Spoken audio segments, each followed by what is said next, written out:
Pencerede kar, içimde sen, fincanda isti çay, dodağımda adın. Her yıl bu var, düşünürəm yenə, sensiz geçen günlerim nece donur bilse.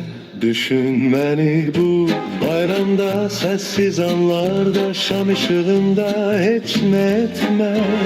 Nefes al kifayettir, beni anla, elə bu hediyemdir. Düşün beni, düşün beni.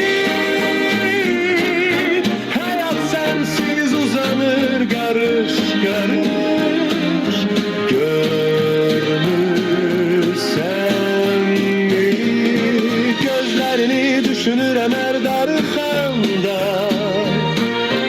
Onlar mənə gizli bir kapı sanki, açılanda içindeki uşaq gülür. Mən də inanmaq istəyirəm yenə sabaha, senin adıyla.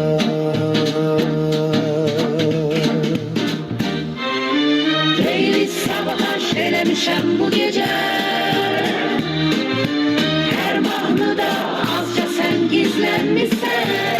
Gel demirəm, kal demirəm, talihe karışma, sadece sevgime dokunma. Özlemime karışma, kırma yüreğimi ne olar. Bu kış akşamında bir defede olsa içinden geç. Düşün beni,